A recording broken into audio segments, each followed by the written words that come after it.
पाकिस्तान को हमेशा अपना मजाक उड़वाने की आदत हो गई है। क्या पाकिस्तान के नेता और मंत्री सिर्फ सोशल मीडिया पर रिलाय करते हैं? क्या पाकिस्तान के नेता और मंत्रियों को नकल करने के चक्कर में बार बार अपनी फजीहत करवानी पड़ती है? क्योंकि अकल तो इतनी है नहीं। हम ऐसा क्यों कह रहे हैं, आज इस वीडियो में आपको बताने जा रहे हैं। नमस्कार, मैं हूं आपके साथ सलोनी श्रीवास्तव अजमेरा और आप हैं रिपब्लिक के डिजिटल प्लेटफॉर्म पर। पाकिस्तान बार बार हर मुद्दे पर अपनी भद पिटवाता है। भारत के मुकाबले पाकिस्तानी फौज को आगे बताने का उनका हर दावा बेनकाब हो जाता है। ऐसी ही जलालत पाकिस्तान के उप प्रधानमंत्री और विदेश मंत्री इशाक डार को झेलनी पड़ी है। भारत के हाथों धूल चाटने के बावजूद पाकिस्तान अपने दुष्प्रचार से बाज नहीं आ रहा है, लेकिन उसकी पोल उसकी मीडिया ने खुद ही खोल दी है। भारतीय वायुसेना के घातक रफेल लड़ाकू विमान को लेकर झूठे दावे आपको याद हैं? पाकिस्तानी वायुसेना की डींगे हाँकने वाले उप प्रधानमंत्री और विदेश मंत्री इशाक डार के दावों की हवा निकल चुकी है। भारत ने ऑपरेशन सिंदूर के दौरान पाकिस्तान के खिलाफ जिस तरह की जवाबी कार्रवाई की थी, उसके बाद पाकिस्तान के सैन्य ठिकानों को भारी नुकसान पहुंचा था। लेकिन पाकिस्तान के विदेश मंत्री इशाक डार झूठी तारीफ बटोरने से नहीं चूक रहे हैं। उन्होंने पाकिस्तान की संसद में AI वाला अखबार सामने रख दिया, उसका हवाला दिया और दावा किया कि पाकिस्तानी एयरफोर्स की तारीफ हो रही है, जबकि उसी के एक न्यूज़पेपर को यहां पाकिस्तानी मीडिया ने ही फैक्ट चेक कर उस दावे को झूठा बता दिया। दरअसल ये सब तब शुरू हुआ जब विदेशी मीडिया में भारत का दम मानने लगा। विदेशी मीडिया के अलग अलग अखबारों में, हम कहें वॉशिंगटन पोस्ट में कहें, उसमें लिखा गया कि पाकिस्तान के 6 एयरफील्ड्स हमने डैमेज किए हैं और इसे सबसे बड़ा हमला बताया गया। पाकिस्तान शुरुआत से ही अपने नुकसान को छिपाता रहा है, लेकिन सैटेलाइट इमेजेस ने उसकी पोल खोल दी। विशेषज्ञों का यह मानना है कि दक्षिणी एशियाई इतिहास में यह सबसे बड़ा हवाई हमला है और पाकिस्तानी सरकार सीज फायर के बाद अपने देश की जनता को गुमराह करने की हर वो कोशिश कर रही है। सीज फायर के बाद पाकिस्तान में जीत का जश्न तक मनाया गया, लेकिन शहबाज सरकार झूठ जो बोल रही है वो ज्यादा दिन नहीं चल पाया और अब भारतीय मीडिया के साथ साथ अमेरिकी मीडिया भी उनकी पोल खोल रही है। इशाक डार ने ब्रिटिश अखबार टेलीग्राफ के मेन पेज की एक खबर को ट्वीट किया था। डार ने साथ ही पाकिस्तानी फौज की तारीफ की थी और उनकी वायुसेना को आसमान की बेताज बादशाह तक कह डाला था। पाकिस्तानी मंत्री इशाक डार से पहले और भी कई नेता हैं जो इस तरह के झूठ बोल चुके हैं। इशाक ने संसद में कहा था, सोचिए, सदन के अंदर कहा कि इंडिया के 6 जेट फाइटर्स हमने गिराए हैं। पाकिस्तानी एयरफोर्स की दुनिया में तारीफ हो रही है। डेली टेलीग्राफ ने पाकिस्तानी एयरफोर्स के लिए लिखा है कि undistributed king of sky the Dawn के फैक्ट चेक के बाद, जो वहां का पाकिस्तानी मीडिया, उसके फैक्ट चेक के बाद एक बार फिर से पाकिस्तान की फजीहत हो गई।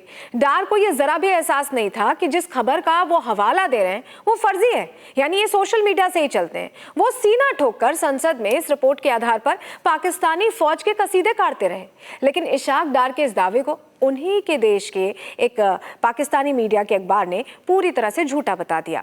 और पाकिस्तानी जो अखबार था उसने फैक्ट चेक किया, बाकायदा फैक्ट चेक टीम ने पोस्ट की जांच की और तब उसने पाया कि जो अखबार की कटिंग इशाक डार लेकर पहुंचे थे वो 10 मई से ही सोशल मीडिया पर चल रही है। दरअसल टेलीग्राफ पर ऐसी कोई खबर छपी ही नहीं थी और स्क्रीनशॉट पूरी तरह से फेक था।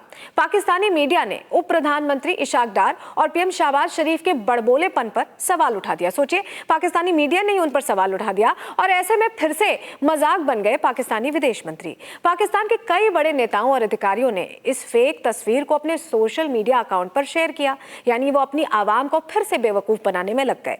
यहां तक कि इसका उल्लेख करते हुए पाकिस्तानी विदेश मंत्री ने संसद में बड़ी बड़ी लंबी लंबी बातें कह दी।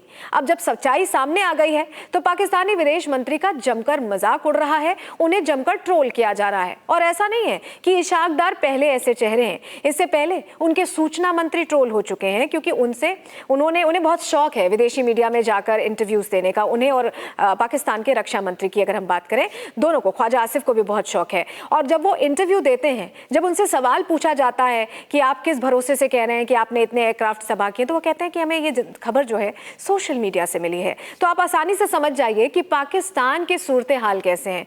नकल करना बहुत अच्छी बात है, लेकिन नकल करते वक्त थोड़ी अकल का भी इस्तेमाल अगर पाकिस्तान करता तो इस तरह से एक्सपोज नहीं होता। आप अगर सिलसिलेवार तरीके से इवेंट्स देखें, जब हमारी प्रेस कॉन्फ्रेंसेस होना शुरू हुई इस पूरी घटना के बाद, जो रिफ्ट हमारे बीच था पाकिस्तान और इंडिया के बीच, और जिस तरह से युद्ध का रूप लिया, उसके बाद जब भी आपने देखा होगा कि भारत में प्रेस कॉन्फ्रेंसेस होती हैं तो उसमें बाकायदा सबूत पेश किए जाते हैं। लेकिन हमसे इंस्पिरेशन लेके प्रेस कॉन्फ्रेंसेस पाकिस्तान में भी हुई, लेकिन बड़ी बड़ी बातें कही गई। ये तक कह दिया गया कि IF वर्सेस PF में 5 और 0 का आंकड़ा है। इतनी बड़ी बड़ी बातें कही गई लेकिन कोई सबूत नहीं रखे गए। उसके बाद अगली तस्वीर सामने आई जब प्रधानमंत्री नरेंद्र मोदी आदमपुर एयरबेस पहुंच गए, जहां पर दावा यह पाकिस्तान की तरफ से किया गया था कि उन्होंने आदमपुर एयरबेस को भी तबाह कर दिया है और S-400 जो हमारा डिफेंस सिस्टम है उसको भी तबाह कर दिया है। प्रधानमंत्री आदमपुर एयरबेस से एयर वॉरियर्स के बीच जब वो पहुंचे तो उन्होंने कई बड़ी बातें कही और पूरी दुनिया को दिखा दिया कि जो पाकिस्तान बोलता है और जो असलियत होती है उसमें कितना फर्क है।